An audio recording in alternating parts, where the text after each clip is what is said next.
So hey, pedal people, it's Pedal Guy here. How you doing? Real special treat for you today. I have got Robert Jackson from Robert's Guitar Dungeon here with us on our channel. We're going to do a neat little interview here. Robert, how you doing? Awesome, man. Thanks for having me. Yeah, thanks for being here. Appreciate it. Is this your first interview for the channel, or have you done a few before? I've done a few. I've done. I've kind of become like an honorary, unofficial host of the Practical Guitars podcast. Ah, good. Those guys have had me on. Had me on several times. I did another interview with Guitar Hack about a year or so ago.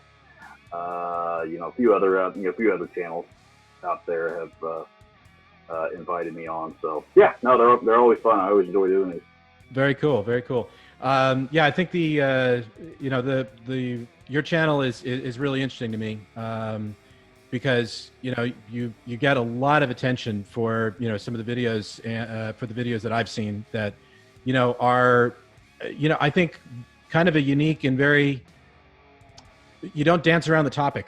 If you don't like something, you definitely make a point of that, and I think that that's good. It's some brutal honesty is a good thing. When you're on the dealer side of things like we are here, we have to be objective and all that. And certainly, I've got my favorite pedals and my favorite pieces of gear, and I've got my not so favorite pieces of gear as well. But I like to bring in third parties to give my viewers some interesting perspective on things, and I think a lot of your videos do exactly that. Plus, I think you take trolls on very well. I think I might add. Yeah, it's kind of become a sport to me, to be honest with you. It is kind of like whack-a-mole, isn't it? It's oh yeah, absolutely. It's crazy stuff. I don't know what I don't know what goes through a human being's brain that that thinks that sort of behavior is acceptable. But apparently, there's plenty of people out there. So certainly, I can't get rid of them. I might as well embrace them. Well, I'm just going to take a shot in the dark here that you have a lot more guitars than the ones I'm seeing behind you right now. You probably see about a third of them. Third of them. Yeah, you got. That's that wall there behind me. See if I can do this. That's kind of like my part of my pointy guitar shredder collection. Mm-hmm.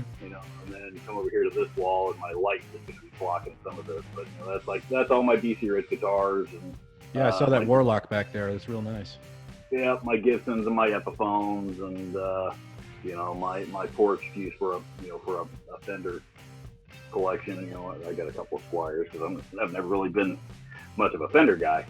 But yeah, so that's most of them. I got a few others that are hanging out, sitting on stands and stuff out of my studio desk, like the green Schecter CR6 that you've seen in a lot of my videos in the last 6 months or so. It had a hook in here, it had a home, but I use that one for recording videos quite often. That it spends about as much time in the stand out there as it does on the hook in here. So I feel you. Plus a couple bases. So I gotcha. Yeah, I got another one coming. I got a Yamaha coming on Monday that I'm looking forward to. So I've had a Chapman guitar. I ordered a baritone. Never owned a baritone guitar before, and I was recording something. I don't know, it's been 6 months or so ago now at least, but because I'm not a big fan of 7 strings. That bottom string just gets real flubby, and I don't like playing them. Plus, the actual wider and it's uncomfortable because I'm a 6-string guy. So, sure. So I'm thinking as I'm recording this, man, this would be so much easier with a baritone. As I grabbed the 6-string and drop tuned it down to drop W or whatever it was I was recording. So I needed a baritone. So this thing's been on back order since I've had it on order since February, and it finally shipped yesterday. So very cool. All right. Well, good luck with that. Yeah, thank you.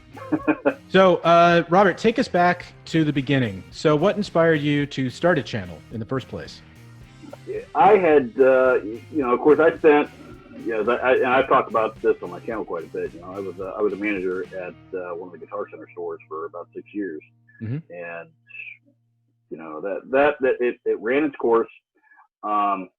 I was, I decided to step away from the MI business altogether for several years and went into, I was selling advertising for a while, which has perks and it has not so perks and a number of other things. But after about 6 months, the door to this room, by the way, and this room looked, roughly like it does now. Mm-hmm. Back then, there's more in it now, but it's still a music room. After I left the store, the door to this room was closed and stayed closed for 6 months. Last thing I wanted to do was look at a guitar. I was just burned out. So about 6 months away from it, and then finally I started realizing I'm starting to miss this a little bit. And, I realized I got a lot of really nice gear there, and would really like to start doing something with it, Sure. Again. And so, somehow or another, I, just surfing YouTube, started stumbling across a couple of guitar channels, and, it was probably my biggest inspiration was probably Ryan Bruce, Plus channel. Mm-hmm. I really, and to this day, I still really enjoy this channel. And, I know a lot about gear. I've sold it for a living for so long. Sure. I got, as much, if not more knowledge, more product knowledge than most people. I could do some of that, so I grabbed the first cheap camera I could get my hands on and sat down in front of it and shot my first demo. And then it's looking back at, all those early videos, because they're all terrible. And I knew nothing. I knew absolutely nothing. My first video didn't have any lighting in it because I didn't know anything.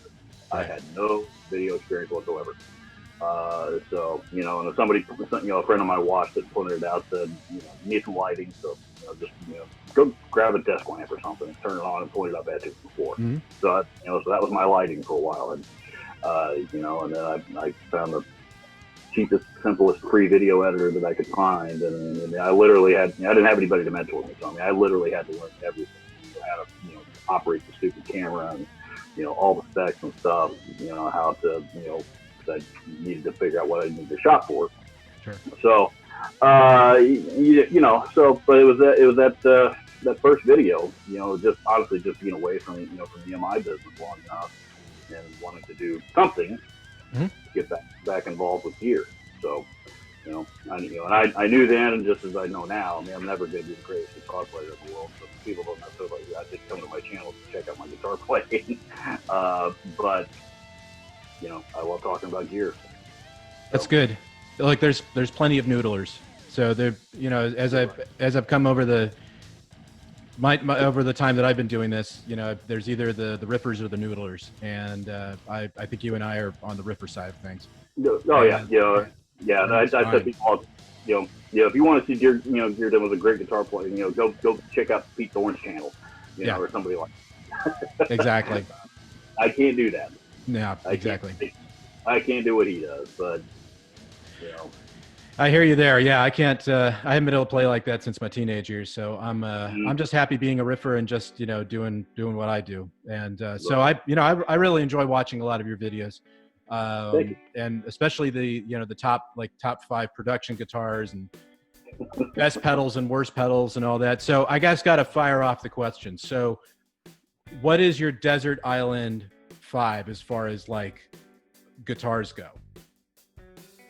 Good. Best or worst? Well, if you were stuck on a desert island, which is the guitar that you would need? Yeah, I guess if I was stuck on top 5. Yeah. Oh, my Music Man Majesty. Mm-hmm. Music Man Majesty, a Les Paul, preferably a custom. Okay.